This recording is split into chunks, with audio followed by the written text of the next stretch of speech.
नमस्कार, city post live के इस खास कार्यक्रम में आपका स्वागत है। मैं हूं श्रीकांत प्रत्युष। अब चुनाव नजदीक आ गया है। चुनाव करीब जैसे जैसे आ रहा है, नए नए मामले भी सामने आ रहे हैं। राजनीतिक आरोप प्रत्यारोप का दौर तो जारी ही है। साथ ही हथियारों की बड़ी खेप बरामद होने से लोग सकते में हैं। मुंगेर में लगातार बरामद हो रहे AK-47 राइफल की तस्करी मामले में नेता कनेक्शन के बाद अब नक्सल कनेक्शन भी सामने आ गया है।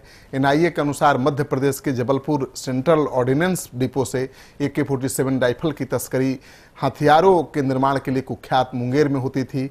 यहाँ AK-47 राइफल की सप्लाई नेताओं, अपराधियों, नक्सलियों और आतंकियों तक को होती थी। हजारीबाग से पेट्रोल डीजल कारोबारी बसंत साहू को गिरफ्तार किया गया है। पुलिस को आशंका है कि ये मुंगेर के मंजर आलम से AK-47 राइफल लेता था, जिसकी सप्लाई नक्सलियों को करता था। हजारीबाग से मोहम्मद तनवीर और मंजर आलम का साला मुनाजिर पहले ही गिरफ्तार हो चुका है। उधर मुंगेर से बिहार पुलिस के जवान ताराना प्रवीण के घर पर छापेमारी की गई। ताराना का पति परवेज हथियार तस्करी के मामले में पहले से ही जेल में बंद है। अब तक की जांच पड़ताल के बाद जबलपुर मुंगेर AK-47 तस्करी मामले में नया मोड़ आ गया है। जबलपुर SP अमित कुमार और मुंगेर SP बाबू राम बता चुके हैं कि 2012 के बाद हुए आतंकी हमलों में इस्तेमाल हथियारों की स्टडी की जा रही है। खासतौर पर बांग्लादेश की राजधानी ढाका में 1 जुलाई 2016 को हुए आतंकी हमले में इस्तेमाल किए गए AK-47 के मुंगेर कनेक्शन की खबरों के बाद जांच एजेंसियां कोई कसर नहीं छोड़ना चाहती हैं। हालांकि बाबू राम ने बताया कि ढाका अटैक से कोई कनेक्शन अभी तक साबित नहीं हो पाया है। उसकी जांच चल रही है, लेकिन कनेक्शन हो सकता है। जाहिर है बहुत बड़ा मामला है। इस रैकेट के तार कई राज्यों से जुड़े होने और प्रतिबंधित आतंकी संगठनों का नाम सामने आने के कारण नेशनल इन्वेस्टिगेटिव एजेंसी यानी NIA खुद इसकी जांच करने जा रही है। खबर यह भी है कि जांच शुरू हो चुकी है। बिहार पुलिस मुख्यालय NIA से इस मामले की जांच की सिफारिश भी पहले कर चुका है। रविवार को NIA की टीम ने हजारीबाग से बसंत साहू को उठाया है।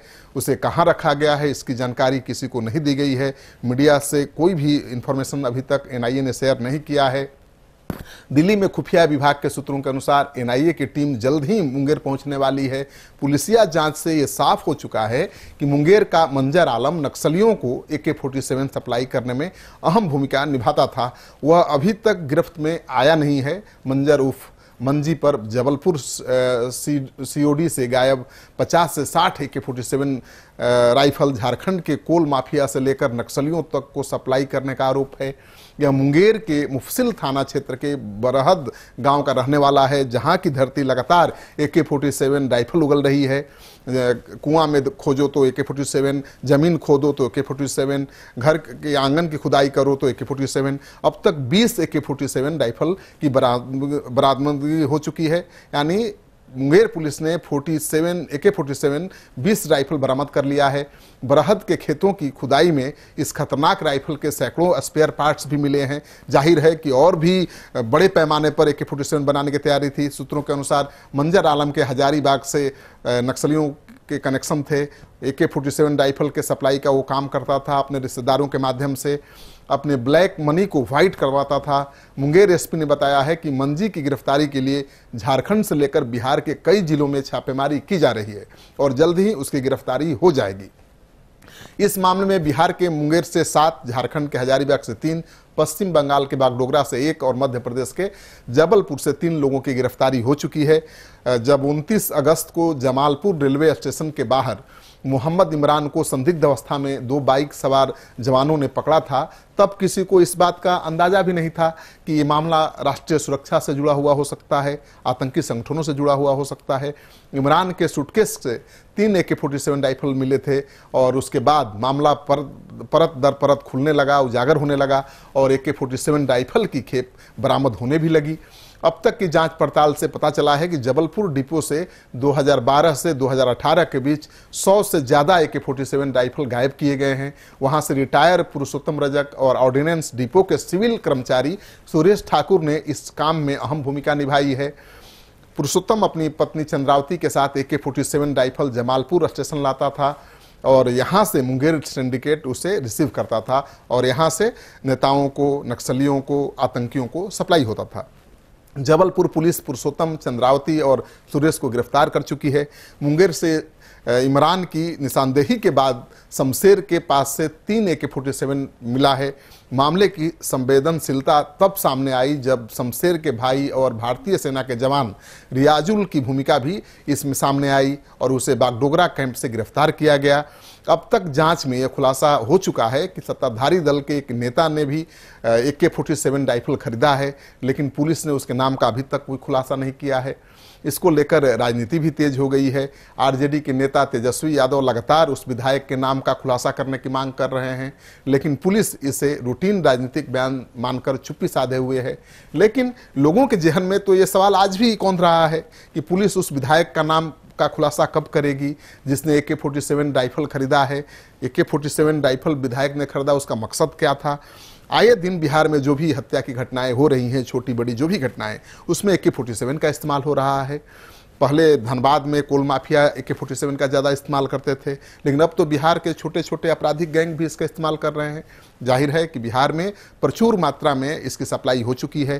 छोटे छोटे जो आपराधिक गिरोह हैं उनके पास AK-47 पहुंच चुका है। ये पुलिस के लिए भी बड़ी चुनौती है और कानून व्यवस्था के लिए तो है ही। तो सबसे बड़ी बात यह है कि आखिर AK-47 हथियार किस तरह से घर घर में बिक रहा है, घर घर में बन रहा है। कहा जा रहा है कि मुंगेर में जो ऑर्डिनेंस फैक्ट्री है उसके सैकड़ों हजारों कारीगर बेकार हो गए हैं और उन्होंने ही इसका निर्माण शुरू कर दिया है। उसमें मुंगेर ऑर्डिनेंस फैक्ट्री के एक बहुत ही शातिर, बहुत ही चतुर कारीगर का नाम सामने आ रहा है। हालांकि पुलिस उसको अभी तक खोज नहीं पाई है और मुंगेर एसपी भी मानते हैं कि अभी तो 20 AK-47 राइफलें उन्होंने बरामद की है, अभी बहुत ऐसी राइफलें जिले में हैं जिसे खोजना है। तो गंगा नदी में कभी खोजा जा रहा है, कभी नाली में खोजा जा रहा है, कभी कुआं में खोजा जा रहा है और हर जगह से कुछ न कुछ मिल रहा है। तो बहुत बड़ी चुनौती है मुझे लगता है सरकार के लिए। और सबसे बड़ी बात यह है कि इस AK-47 का कनेक्शन आगामी चुनाव से भी जोड़कर देखा जा रहा है। विपक्ष ये भी आरोप लगा रहा है कि सत्ताधारी दल के नेता, बाहुबली नेता चुनाव में AK-47 का इस्तेमाल करने की तैयारी में अभी से जुट गए हैं और चुनाव के ठीक पहले AK-47 की बड़ी खेप बरामद होने के को लेकर बहस छिड़ गई है। AK-47 बिहार की राजनीति में पूरा धमाल मचाए हुए है। जिधर देखो हर नेता के मुंह पर AK-47 की बात है, वो कांग्रेस का नेता हो, आरजेडी का नेता हो, सबके मुंह पर केवल जुबान पर केवल AK-47 है। यानी AK-47 की राजनीति बिहार में आजकल चल रही है। चलिए आगे जो कुछ होगा हम आपको बताते रहेंगे। आपको हमारी ये खबर अच्छा लगे तो अपने दोस्तों के साथ शेयर करिए, हमारे यूट्यूब चैनल को सब्सक्राइब करिए। आपका सहयोग और समर्थन मिल रहा है, आप लगातार हमारे यूट्यूब चैनल को सब्सक्राइब कर रहे हैं और पिछले 1 महीने में 32,000 लोगों ने सब्सक्राइब किया है। हमें उम्मीद है कि आपका ये सहयोग समर्थन आगे भी हमें मिलता रहेगा। नमस्कार।